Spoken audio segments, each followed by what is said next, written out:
আমি এখানে মা একটি অংশ ধরতে পারি, তার শিশুকে একটি অংশ ধরতে পারি এবং স্নান করাচ্ছেন এই অংশটি আমি 3 নম্বর অংশে বিভক্ত করতে পারি। তাহলে বাক্যটি কিভাবে গঠিত হবে? লক্ষ্য করুন, এখানে স্নান করাচ্ছেন এই একটা জটিল অংশ আমাদের মধ্যে রয়েছে। তাহলে আমরা স্নান করা অর্থে জানি BATH, বা তো আমরা বলতে পারি, অথবা BATH বিদ, অর্থাৎ এই দুটি শব্দের ব্যবহার কিন্তু আমরা করতে পারি।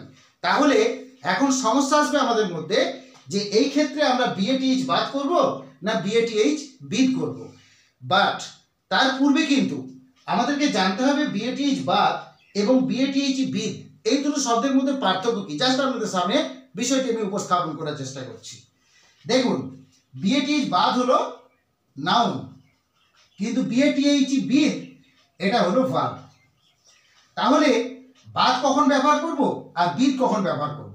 সবসময় মাথায় রাখতে হবে যে BATH বিদ এটা হলো একটা ট্রানজিটিভ ভার্ব বা সকর্মক ক্রিয়া। BATH বিদ এটা হলো ট্রানজিটিভ ভার্ব বা সকর্মক ক্রিয়া।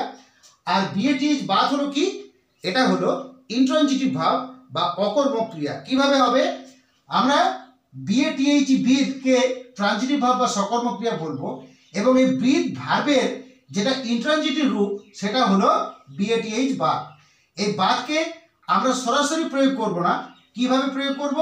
আমরা জাস্ট এইভাবে প্রয়োগ করব, to take a bath. To take a bath এইভাবে কিন্তু আমরা প্রয়োগ করব। তাহলে যখন আমি টু টেক এ বাথ করলাম তখন কিন্তু কি হয়ে গেল?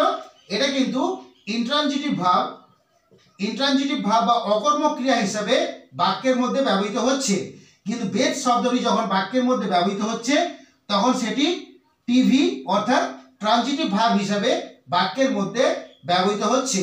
তাহলে আমরা বলতে পারি যে BATH বিদ এটা হলো টিভি অর্থাৎ ট্রানজিটিভ ভার্ব এবং এই বিদ ভার্বের যেটা ইন্ট্রানজিটিভ ভার্ব সেটা হলো to take a bath.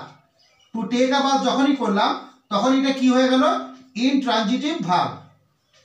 INTV করে শর্ট ফর্মে করলাম। তাহলে BATH বিদ এই ভার্বটা হলো ট্রানজিটিভ ভার্ব বা সকর্মক ক্রিয়া এবং এই বিদ ভার্বের যেটা ইন্ট্রানজিটিভ ভার্ব বা অকর্মক ক্রিয়া সেটা হলো টু টেক এ বাথ। অর্থাৎ এটা হলো বিদ ভার্বের ইন্ট্রানজিটিভ ফর্ম। কিন্তু অনেক ক্ষেত্রে আমাদের মনে হবে যে স্নান করানো, তাহলে নিঃসন্দেহে এই যে BATH বিদ শব্দটি রয়েছে বা ভার্বটি রয়েছে এটা নিশ্চয়ই পজিটিভ ভার্ব বা প্রযোজক ক্রিয়া হিসেবে বাক্যের মধ্যে ব্যবহৃত হয়েছে।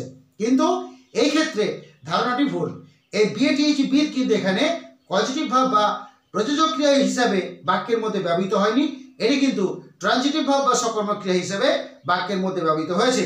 সুতরাং এই তথ্যটা পাওয়ার পর আমরা কিভাবে মা তার শিশুকে স্নান করাচ্ছেন এই অংশটাকে আমরা কিভাবে ট্রান্সলেট করব, জাস্ট আমি আপনাদের সামনে বিষয়টা উপস্থাপন করছি।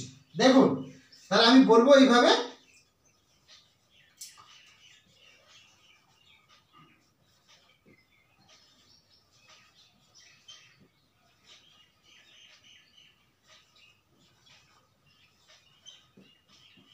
দেখুন, mother is বিদিং her child.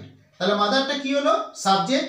Is বিদিংটা হলো মূলত ভার্ব ফ্রেজ বা সুবিধার জন্য ভার্ব অর্থে প্রয়োগ করলাম, আর হার চাইল্ড হলো অবজেক্ট। সুতরাং মাদার ইজ বিদিং হার চাইল্ড অর্থাৎ মা তার শিশুকে স্নান করাচ্ছেন। তাহলে এখানে কিন্তু বিদিং শব্দটা কিন্তু ট্রানজিটিভ ভার্ব বা সকর্মক ক্রিয়া হিসেবে বাক্যের মধ্যে ব্যবহৃত হয়েছে। এটা কিন্তু পজিটিভ ভার্ব বা প্রযোজক ক্রিয়া হিসেবে বাক্যের মধ্যে ব্যবহৃত হয়নি। তাহলে এর যে BATH বিদ এই যে ইন্ট্রানজিটিভ ভার্ব যেটাকে বলা হচ্ছে টু টেক আ বাথ, এটা যদি একটা এক্সাম্পল আপনাদের সামনে তুলে ধরি বাক্যটা কিভাবে হবে, জাস্ট এই বিষয়টা আমি আপনাদের সামনে উপস্থাপন করার চেষ্টা করছি। দেখুন, আমি বাক্যটাকে এইভাবে বলতে পারি,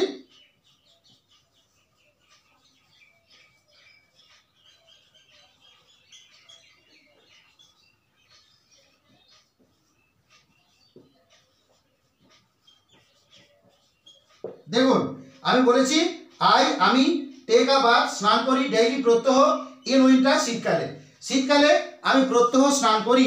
তাহলে বাক্যটা আমি কিভাবে বলেছি?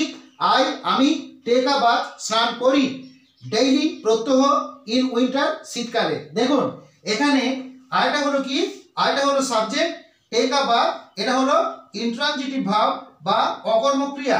ডেইলিটা কি পাবো, কমপ্লিমেন্ট, আর ইন উইন্টার পেয়ে যাবো আদার্স। তাহলে দেখুন এখানে কিন্তু কোনো অবজেক্ট বা কর্ম বাক্যের মধ্যে নেই, এবং সবসময় মাথায় রাখবেন যখন বাক্যের মধ্যে টেক আ বাথ বসে, অর্থাৎ এটা হলো টেক আ বাথটা হলো সবসময় ইন্ট্রানজিটিভ ভার্ব বা অকর্মক্রিয়া হিসেবে বাক্যের মধ্যে ব্যবহৃত হয়, এবং যখন বিথ ভার্বটা বসে বাক্যের মধ্যে তখন অলওয়েজ বা সর্বদা এটা ট্রানজিটিভ ভার্ব বা সকর্মক্রিয়া হিসেবে বাক্যের মধ্যে ব্যবহৃত হয়, কখনোই কিন্তু পজিটিভ ভার্ব বা প্রযোজক ক্রিয়া হিসেবে বাক্যের মধ্যে ব্যবহৃত হয় না।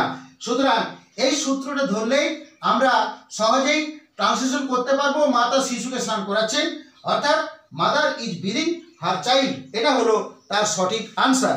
আমি এই বাক্যটিকে গঠন করার জন্য যতটুকু সূত্রের প্রয়োজন সমস্ত সূত্র এবং তার আনসার সঠিকভাবে কি হবে তার সমস্ত তথ্য আমি আপনাদের সামনে তুলে ধরেছি। যাই হোক, ক্লাসটি আমি এখানে শেষ করলাম। ক্লাসটি কেমন লাগলো অবশ্যই কমেন্টের মাধ্যমে জানাবেন। যদি ভালো লাগে লাইক, সাবস্ক্রাইব এবং শেয়ার অতি অবশ্যই করবেন। So finally thanks to everybody for watching my video. Thank you.